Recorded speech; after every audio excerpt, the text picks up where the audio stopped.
Hey everyone, welcome back to the Personality Hacker Podcast. My name is Joe Mark Witt. And I'm Antonia Dodge. And this week we are talking about, fundamentally we're talking about health and wellness.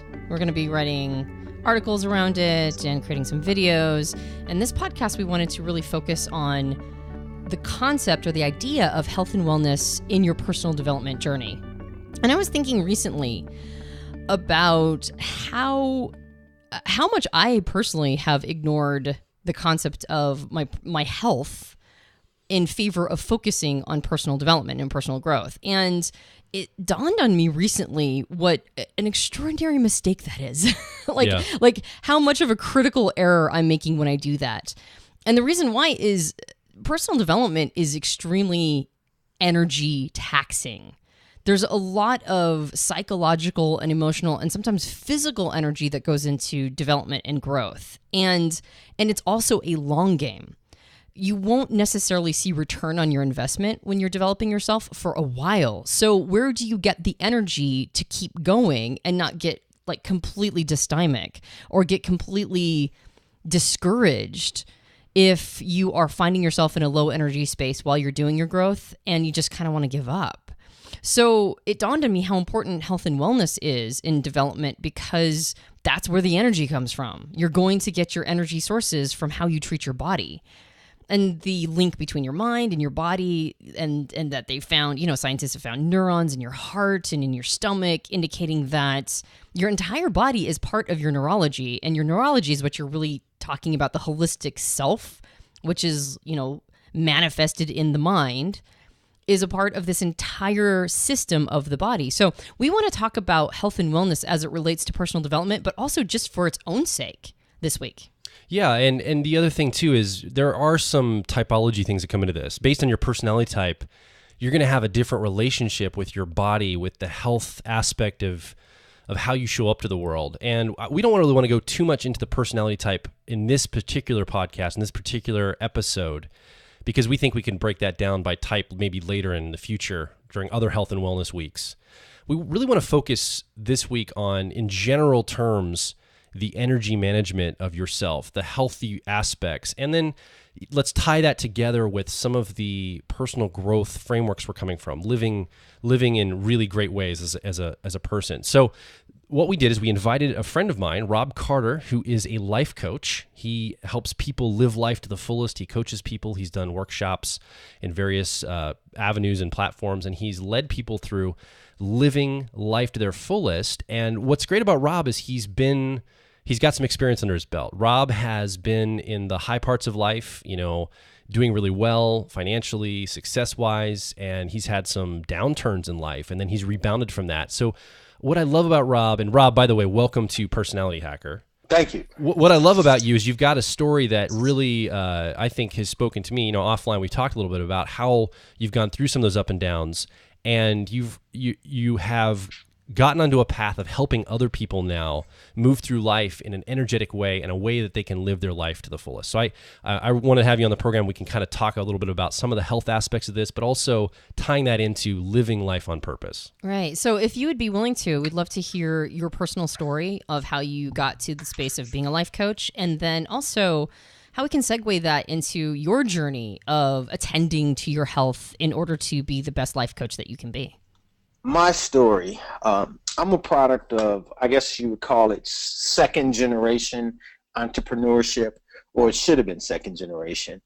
But I grew up watching my dad build a business, and my dad was, high school diploma only. So work ethic, giving me that drive and that, I guess, security or affirmation that anybody could succeed. So it was a great experience, but when we got to the pinnacle of our, I guess, his business life, because he didn't kind of share in doing things. We had some conflict, but we were high on the hogs. Everything you can imagine. We had offices, 8 million plus, and we had like 4 offices, 8 million plus per year. So we were doing very well, and I thought I had everything that life should be offering me. That was the picture you grow up with, whether it be travel, whether it be the ability to attain things, it was all possible.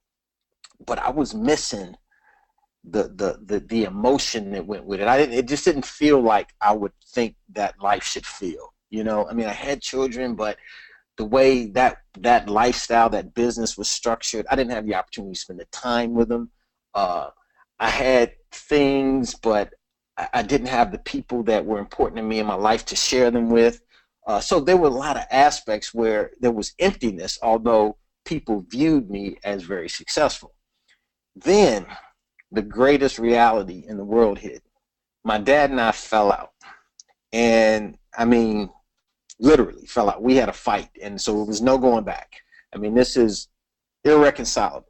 Now I'm sitting here with 4 kids, 3 women to support. That's 3 different babies' mamas, and maybe I've got $5,000 in the bank, if that. And the feeling, I mean, it was a strange feeling because on one hand, I felt relieved because there was just so much pressure and stress involved with the life I was leading. Because my father, he required a lot of me, but didn't allow me to create and impact things in a certain way. So just that aspect of it created so much stress. And but then I had the other feeling of, wow, what am I going to do? I mean, there's some expectations here. I mean, these girls, these kids, they've all been accustomed to a certain standard of living. And, now I just didn't know what to do. And I just remembered that feeling, and I embraced it. And I came up with this, it's a weird little statement, but I call them swear statements. And I'm sure everybody has one. If you don't, look for it. It's there. And I swore, I said, you know what? I will never feel like this again. I swear, this is, I'm going to embrace this. I'm going to feel this, but this is somewhere I do not want to go back to. Because it's kind of like an abandoned child would feel, is how I kind of can, the best description I can give. So I had to make a turn. I had to make some decisions. And that's when I knew that I was going to pursue a life that felt a certain way. Whatever I do now, because now I had a clean slate. So whatever I do now, it's going to feel a certain way when I get there, because I knew what it took. I knew how to grind, and I knew how to build a business, and I knew how to navigate through bureaucracies and all, but I didn't know how to feel like I wanted to feel. So along the way, I had to figure out all of the things necessary to create that life financially, socially, all of the aspects that would make the feeling, the destination feeling, what I wanted it to be. And that's kind of how this extreme living movement was born. That's the whole concept of it all. And that's what I think is important for people to grasp, that, and I'm not a big, society or him or them or the establishment type person, but there is a governing body. There is a societal norm, and people are conditioned to think a certain way. And if you pursue what is traditionally fed you to pursue, then you just risk falling into the same situation that I did. But if you pursue life examining how these decisions or these career paths or whatever, these relationships, these engagements are going to ultimately feel down the way, then you just put yourself in a better situation to lead a more fulfilled and happy life, because the bottom line is you only got one. When it's done, it's done, So I just preach never wasting a moment if you can. And I mean, that's a transition, but that's the way we have to go. Fantastic. So so that's kind of my story in a nutshell. Mm-hmm. Thank you for that. And so you've, okay, I want to put a pin in what you just said, because I want to get back to what some of this high level stuff, you have this concept about extreme living. That's really what you're teaching people to. And I want to ask you about that in a little bit. And we're going to probably finish up the podcast like on that note. But before we do that, So you've been teaching people how to live an extraordinary life, how to stay on purpose, how to feel good about the things they're doing. And so a lot of that's been around, like financial stuff. You've been life coaching people through their finances or their business, because that's really where your background's been. And then you were telling me when we were talking, you had this aha moment around your health recently. And so you've also been incorporating some health teaching into what you do, because it's been so in the moment impactful for you, that I'd like to just hear a little bit about more of the specifics of what you're doing right now with health. And then from there, we'll pivot and talk about some of the extreme living stuff at the end of the podcast. As I started to rebuild my life, and I guess I missed this part of the story, I could have kept going, is I started doing trade shows, and I love that. I mean, it gives me that feeling I like, because every time a major trade show comes to town, like CES or whatever they are, these large ones is what I work on, and I get to recreate a world. You create this world, and you go back and forth. But in that environment, there's a lot of different personalities, and it's really a union-based community. So there's some candor that you can expect to give and receive. I faced a challenge where the confrontation could have resulted in me losing my job. And I love that job, but I also swore that I wouldn't feel a certain way again. When I did that, I said, you know what? I've been helping people. I've been doing this, life coaching, and I've been speaking on a local basis, doing some free stuff. And I said, it's time. That right there was the moment where I said, it's time. I'm in a situation, but something is telling me that now it's time to move forward.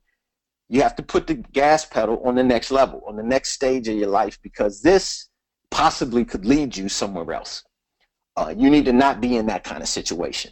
So I said, what will it take for me to get to the next level? Now, the time, the travel, the hours, the work, just the load on your body itself, of that lifestyle, traveling, doing seminars, being from city to city to city. I mean, there's some things that are going to have to happen. And also being on the top of my game, just how I wanted to present myself. I was 215 pounds at the time. And my brother happens to be a fitness guru, internet fitness guru, Brandon Carter. I don't know if you guys are familiar with him or not, but I talked to him first, and I tried his traditional stuff, but that just wasn't working for me, because again, my whole life is about things feeling a certain way, things working for me. I'm not big on sacrifice. I am big on working hard, but I'm not big on sacrifice. I shouldn't give up days and hours and moments of my life to something that I really don't enjoy or that I haven't bought into the benefit of. So I had to find a different way to lose this weight and then stay consistent with what I was doing. So I came up with a concept that would allow my body to maximize its functions and me still do what I needed to do. So it wasn't a big inconvenience. And that's called intermittent fasting. That was the basis of what I started to do. And the benefits, if you don't mind, I could just talk about a few of the benefits. That'd be great. But yeah, I mean, go ahead and give those benefits. Tell us what you mean by intermittent fasting. That'd be awesome. Yeah. So what it is it's a concept, and there's several methods, but the method I recommend and the method I chose, and the one that's less, I guess, it just doesn't change your lifestyle as much. It's called the 16-8 method, and you fast for 16 hours and you only eat for 8 hours a day. So that 8-hour window is when you consume all your calories. Now, the thing is, though, when your body's in a fasting state, when you prolong that, it's kind of like an airplane that's low on fuel, and the pilot starts to throw all this luggage out, this unnecessary luggage, so that you can get more mileage. Your body does the same thing. So it starts to, it says, well, we may need to preserve this energy a little bit more and be a little more efficient in the way we work.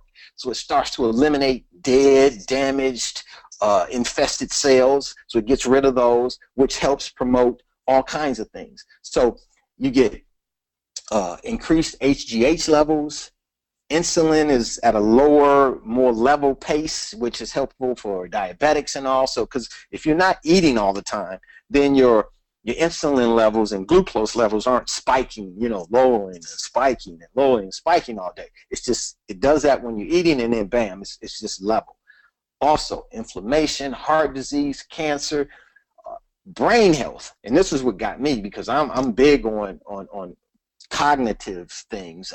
I'm very analytical. There have been proven scientific advantages in all these areas. So when I read that, I was like, wow, this works for me because I can get all of these benefits and burn more fat. Because while you're in that fasted state, your body's using fat for energy rather than food, rather than the food that you intake. So now it's going into that whole reserve tank is really what that is. All that is just stored energy.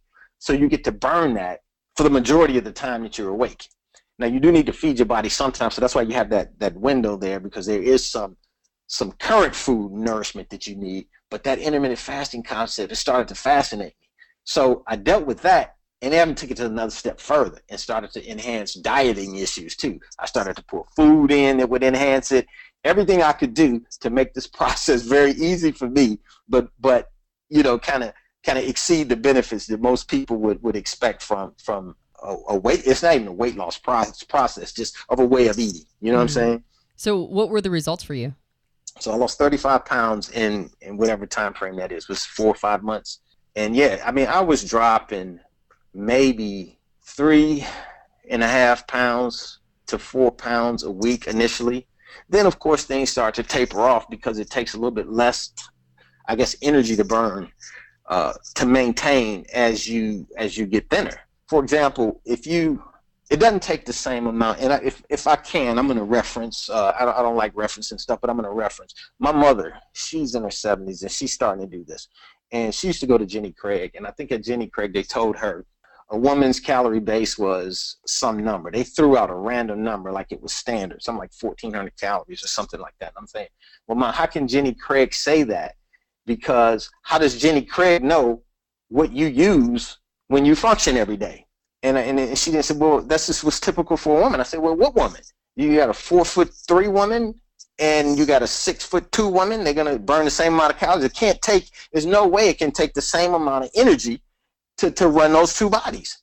You know what I'm saying? I mean, if I drove a Ford Focus to LA and then I drove a Hummer to LA, it's just not going to work. I mean, I'm talking about the real Hummer, the big one that they used to have in the military. That's what people were driving. They got these big, huge folks that are trying to lose weight, and they just, that concept didn't work for me. So the first thing I did was I said, hey, let's figure out how much it takes for my body to burn. So they got devices and then they got formulas for that. But the best thing is to get something like these Fitbits or something that monitor your caloric output. And then specifically what you do. I took 1,000 calories less than that, and I said, hey, this is what I'm going to burn, because I need to get into these fat reserves. That's the only way that you can burn calories is in a deficit. Then I started to just apply this fasting principle and add to it, like cauliflower, broccoli, for example. Let me just tell you, this whole family of vegetables, they have this thermogenic quality to them. And what that means is it takes more calories, it burns more calories to digest that food than anything else. So, or another vegetable. So if I took some other healthy stuff, whether it be spinach, lettuce, whatever, and I ate the same amount of that as I did cauliflower and broccoli and whatever else is in there, I think Brussels sprouts and some other things are in that family. And the same amount, same quantity, same nutritional value. And then I sat down and watched a movie right after. I didn't do any other exercise. The cauliflower, or I think it's called cruciferous vegetables, that's the category. The cruciferous vegetable group, I would burn more calories watching that same movie than I would with the other vegetables, although healthy and beneficial. You know what I'm saying? So I started to incorporate all of that because I'm about efficiency, I'm about convenience, but I'm also about results. So I had to find out all the things that would allow me to do what I needed to do and still stay on my program. And that's what I try to tell people and teach people. And that's the thing about health. I mean, it just depends on their goals, but it's not always about, working out or this, that, and the other. When you're conditioning your body, it needs to be trained for your mission, for your journey, I mean, all of these vessels, all these vehicles aren't designed to do the same thing. So people aren't designed to do the same thing. So I can't just say Jenny Craig, hey, this is what we're going to do, because that's what everybody else does. So anyway, I hope I didn't go too far off and deviate a little bit, but no. I kind of wanted to explain some of the examples and details of what I actually put in place and how I was able to get the results that I did. Yeah. Well, and I mean, just a little part of my story, not that it's not as extreme, but I've definitely been thinking more and more about this idea, and we're going to launch into this concept of why, getting your body to a place of as ultimate a health as you can manage for the system of your life is incredibly important. For me, I used to be somebody who exercised a lot throughout my 20s, but then after I had Piper, my baby, she's 4 now, but after I had Piper, I don't even know what happened. I just stopped thinking about it. I think I just got so into the haze of child rearing. And then, I come out the other side 4 years later. I'm like, man, I've got 20 pounds I got to shed. And so I've been, over the last couple months, I've actually officially lost 10 pounds and I've got 10 more pounds to go. And I did that personally by calculating macros. I mean, I don't know what your theory is on macros, but one of the things that I realized when I was calculating my macros, and I had one of those phone apps that helped me count my calories. And I went a couple thousand calories under, because I think with the Jenny Craig thing, I don't know if Jenny Craig does this because I've never been a part of that program, but I think a lot of those those calorie intake calculators try to take your weight and your height and your age into consideration. And I just knocked a couple thousand off of whatever was my daily, maintain, whatever I was supposed to take in to maintain my weight. I just knocked a couple thousand off of that. And then I calculated my macros, and macronutrients, for anybody who's not familiar with macronutrients, it's the protein, the fat, and the carbohydrate intake that is recommended that you get in every day, also based on your gender and your weight and your height, etc. And I was realizing how under-proteined I was. Just trying to get my protein intake every day and keep my fats under a certain amount while also getting that protein made it so that I couldn't even think about other food. That was my goal. My goal was just to get enough protein every day. And then the Belly Fat Cure diet also recommends keeping your sugar intake at 15 grams or less, which is, if you've ever tried to keep your sugar intake per day at 15 grams per day or less, that is a Herculean feat. Everything has sugar in it, everything. As soon as I started looking at everything I was consuming and how much sugar, I would get 15 grams in by 11 in the morning, right? I was like, oh, I'm done. So it was a matter, I think a part of it was just a matter of being conscientious about all these numbers and going, okay, I need this many calories and I've got to get this much protein and I got to keep my fat under this and I've got to get my sugar intake under this. And it's just the numbers of it. I think for me, it wasn't overwhelming. It was nice to be able to work with some numbers, but what it did is it forced me into a thoughtful frame. It forced me to have to think about my food intake and to not just mindlessly, grab a bag of Cheetos or something and just go, okay, I'm hungry, I'm going to grab this thing. I was like, no, this is going to cost me. I'm going to have to put it in my calorie intake and I'm going to have to calculate my macros against this. And exactly, well, my carbs are done for the day, right? And it's just, and now how am I going to get the rest of my stuff when I don't have any room for any carb? And it forced me into so much more of a thoughtful frame. And then the result was 10 pounds lost. So I think what you're talking about is, and I would agree with you, every person's body is different. I think some of these nutritional recommendations, it might be a little bit context dependent upon the individual and what works for them. But I think just getting into the frame of being thoughtful, I love the idea of intermittent fasting. I'm going to immediately implement it. I think it's a really interesting concept. And so I'm going to see how my body takes to it. But I think it's really focusing on that piece going, if you've got a couple extra pounds, is that okay? Are you okay with that? And it's easy to rest into, especially in a country where we're getting fatter. The United States is just getting fatter. It just is. We are. I remember we were watching a Grateful Dead video from the 60s. And one of the things that just struck me about, and now obviously most of these kids were in their late teens and early 20s, but what struck me is how skinny everybody was.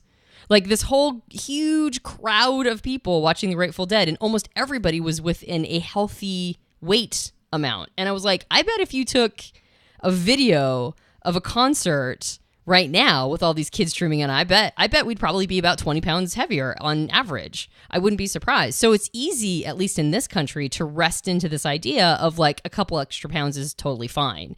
You look around, compare yourself. I mean, maybe if you're in Santa Monica, it might be a different story, right? But I'm not in Santa Monica, right? And so I'm not surrounded by a bunch of people who are like working their butts off to stay at an optimal weight. And so it's easy to kind of rest into, it's an extra 10 or 15 pounds. It's no big deal.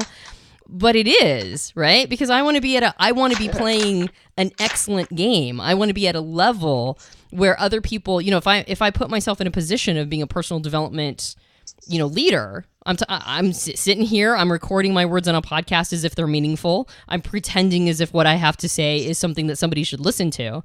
And if I'm not in a position to be an example to other people in all aspects, then I have to question whether or not I'm really qualified to be sitting here, and assuming other people should take my words seriously. So I love this idea that, Rob, I love that you're with me because you're also a life coach. You also want to live a life of excellence, and taking our weight seriously is sometimes the last thing we do. And yet when you get to that moment, you're like, well, how did I put it off for this long? From my vantage point, and I agree, mine was a little more extreme than yours. I mean, you had 10 pounds, and I mean, the key is life gets in the way. Priorities dictate, where we spend our time. I mean, that's a big thing. I find that people most people struggle with time management and prioritizing how they allocate their time. And when you're dealing with a new child and your career and everything else, then of course, the weight loss or the weight issue, eating habits or whatever, they start to suffer because it's just not prioritized. So it's not necessarily a bad thing for busy or aggressive or productive people. It's just a thing. Once you've overcome that priority focus, let's say, now that the child's older and more independent, or now that something that you were pursuing or doing has run its course, then you start to focus in, like you did, on the other aspects of your life that need to be enhanced in order for you to perform the way you want to perform. And that's the key here. People need to associate their health with their life. I mean, how do you want to feel? You can't feel good unless you feel good. Yeah. So what does that mean? Yeah. It means I need to eat right. I mean, we take better care of our cars than we do our bodies. I mean, if the thing says on your car when you buy it, it says premium unleaded only, you put in premium unleaded. It'll still run on the regular unleaded, but your pistons will start to rot, other things will start to happen. So that's how we need to look at it. Now, I mean, the macros and all, that's important. That just tells you what your body's supposed to have. So if you do that mix, it makes it real easy.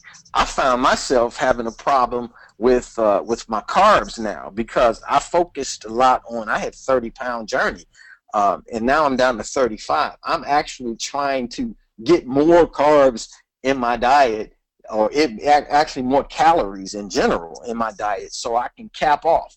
I'm not hungry enough to, my body's still saying I got plenty to run off of, so I'm not hungry enough to kind of even maintain right now.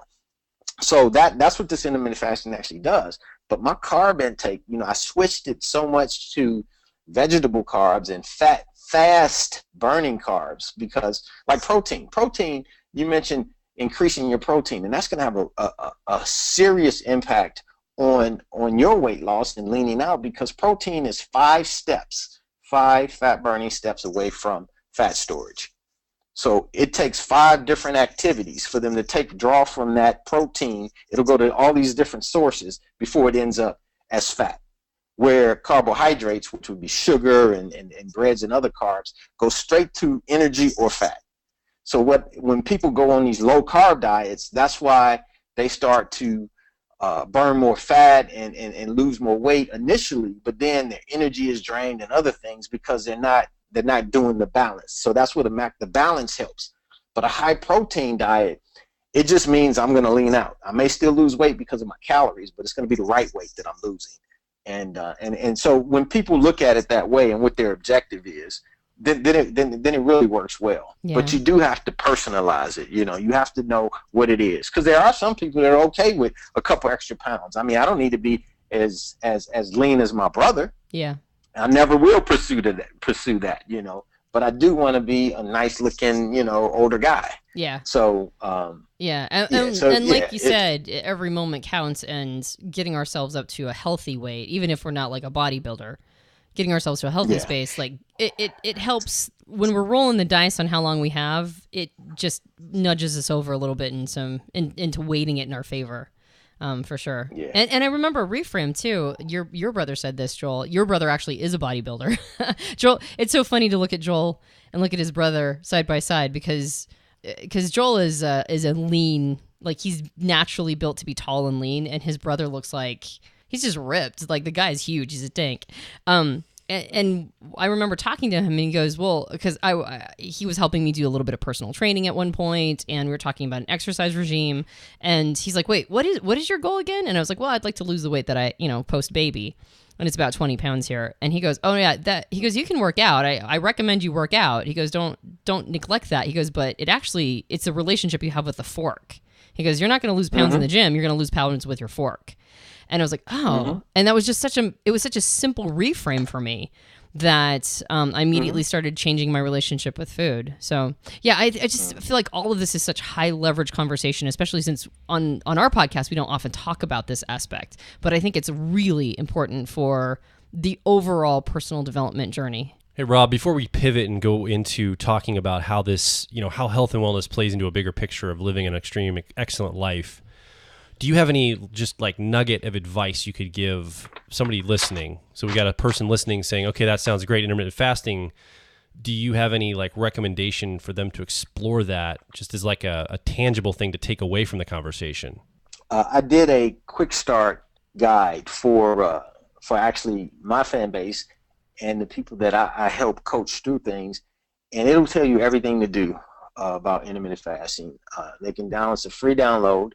And they can get it right on my website, which is robcarteriv.com. And it's a great document too. It explains the process. It explains how and why you need to know what your calories are.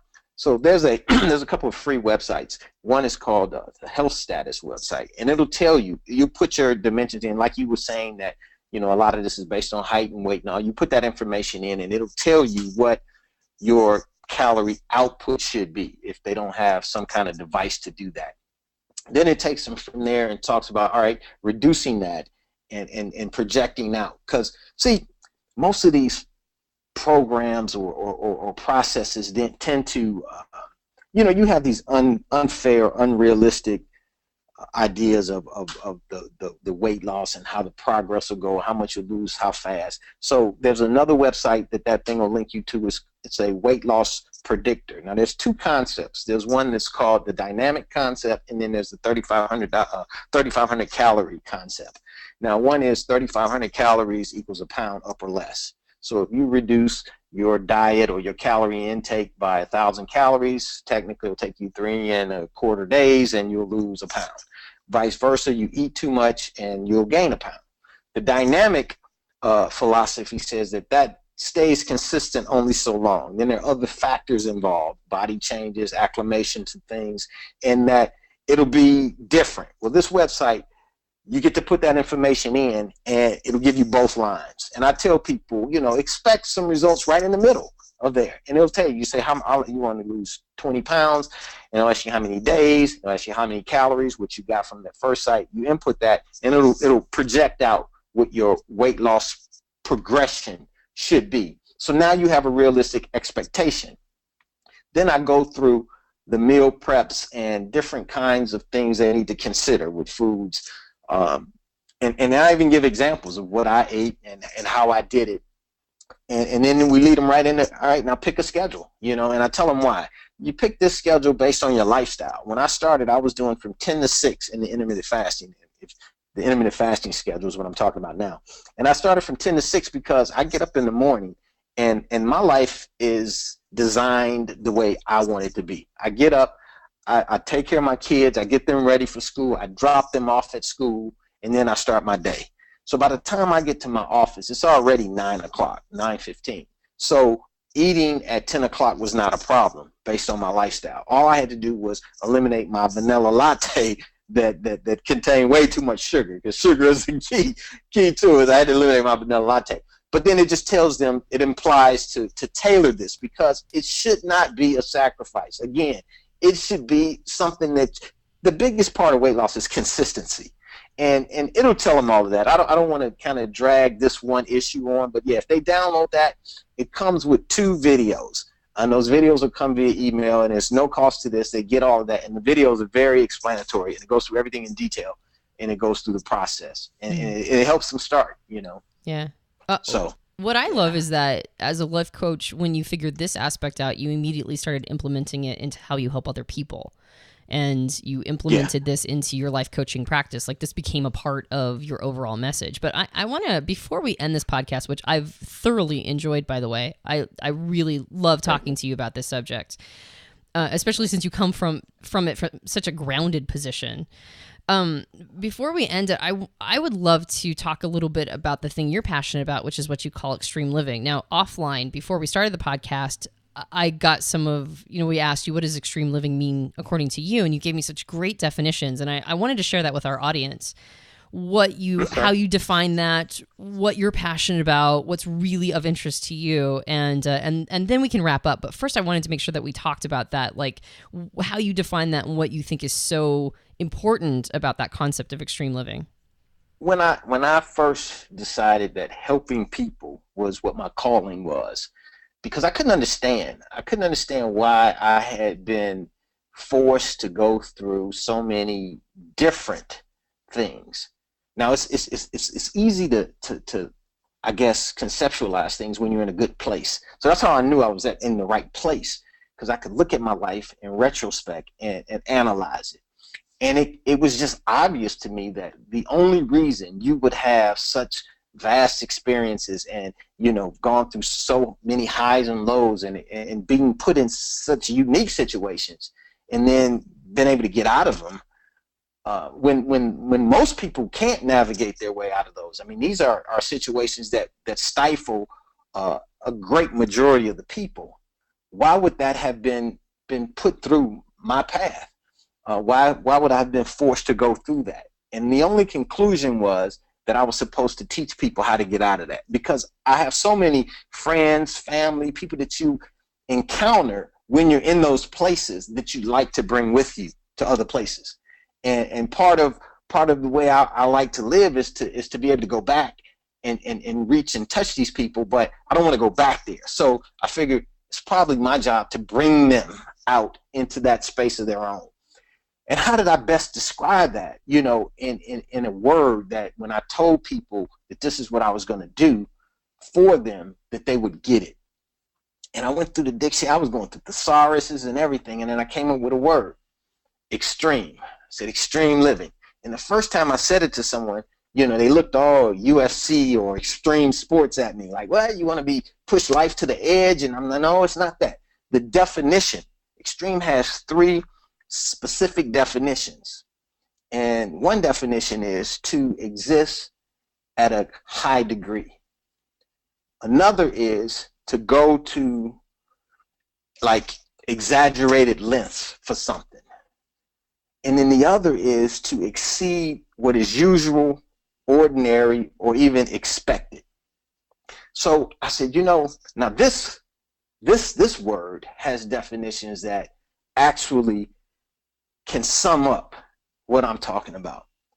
So to live at a high degree, I mean, that's having like a oneness with yourself is my interpretation of that, because I mean, I am at this place. So this is an existence, and nothing can penetrate that, because I feel comfortable and good at what I'm doing and with what I'm doing. This is purpose oriented. Then the second is to go to exaggerated lengths for something. Again, consistent to what I'm saying. Life is not going to be easy. It was designed to be challenging, but it was also, those challenges that are put before you were also meant for you to overcome. If you don't overcome one challenge, you can't get to the next one. I mean, those are all prerequisites. And this is what I really want people to get. everything that you face and experience is a prerequisite of the next thing. See, when I went back and analyzed my life, I realized that it was prerequisites. There's no way I could do the help and the good that I want to do without having the actual experience. I have to be able to empathize. I can't just sympathize. I can't just, rationalize for you. I have to be able to empathize with you. I have to be able to tell you that I know that. And you see an example of it. And I have to just demonstrate, dude, it's not going to be easy. You have to be focused and go at it. So to go to exaggerated lengths is part of it, expected. But when it's what you want to do, it's part of the game. It's interesting. It's challenging as it goes. It becomes more of a challenge than a hurdle. And then the last aspect was to something that is exceeding the ordinary, usual, or even expected. Now, why wouldn't I want to live life that exceeds an ordinary life in itself? And why wouldn't I want to lead a life that's even exceeds what I might expect of it? Because I have no idea if I pursue the right things, if I do what I'm supposed to do, if I enlighten people like I want to enlighten, I have no idea what's in store for me. And that's that last aspect of it. It will definitely be something that's not ordinary. Everybody's not doing it, but it may even exceed what I conceptualize if I give it a chance. That's what surmises what we try to do. We bring people in and we want you to find that purpose, that state that you can exist in, which is great. We want you to expect to have to push and grind and whatever else it's going to take. But we want you to understand that's part of it. And when you embrace where you're headed, that's just it's kind of like that first touchdown in the first quarter that people make. They just as happy as they are with the one in the fourth quarter that saved to win the game. It's part of the journey. And you go after touchdown after touchdown. So that's part of pushing it. And I'm telling you, at the end of the day, it will exceed anything you would even have dreamed you were going to do. It'll definitely exceed what's ordinary, in everybody's usual life. But it will exceed anything you can even expect. And that's how we approach our courses. That's how we approach our teaching, and that's how I approach my life every day. Rob, I love the passion you bring. I mean, that's one of the reasons I wanted to have you on the podcast, is because I can I can feel the energy in me as you talk. I'm like, yeah, that's right. Like I love the passion you bring to this. I think you've got this amazing passion. I think you've got a heart for people. I love the fact that you've been through the trenches of the ups and downs. You've had the $1 million lifestyle, and then you've been on the other end of that, and you've had to scrape by and reset your life. And I believe that you can empathize with people on different aspects of that journey. So thank you so much for being with us today and sharing your heart, sharing your mind, sharing your passion. Once again, where can people find you online? Give out your website once again if people want to find out more about you. I'm at Rob Carter IV. That's IV like the Roman numeral IV or the Roman numeral 4. So that's robcarteriv.com. The letter that's I, Rob the letter Carter. V. Okay. Yeah. That's correct. The letter I, the letter V.com. Fantastic. So and we'll have a link underneath this podcast on our site. So if you want to find Rob's website easy, just go to the podcast on our website on personalityhacker.com and then find that link right in the podcast notes. Thanks again, Rob, for being with us, man. Yeah, thank you so much for sharing your you're story. welcome. Appreciate it. So what do you think? You've been listening to this conversation. You've heard Rob talk. You've heard about some health stuff. You've heard about this idea of living an extreme life with passion and purpose, and just embodying the things that you want to be in a full way. You can leave a comment, ask a question, give feedback directly below this podcast in the comment area over at personalityhacker.com. You can also join our community of like minds, people that are just like you, that want to grow themselves personally. They want to become a better version of themselves every day. And over at facebook.com/personalityhackers, a place you can join in that community, or twitter.com/personalityhack, HACK. If you enjoy this podcast, you can subscribe to it on iTunes and various Android platforms. And if you are feeling a sense of reciprocity and would love to give us a gift, a rating and review on iTunes helps us out a lot. It helps cross-promote us on other podcasts, raises us higher in the charts, and is just an overall gift you can give to us. Absolutely. My name is Joel Mark Witt. And I'm Antonia Dodge. Thanks for being with us on this episode. We'll talk with you on the next Personality Hacker podcast.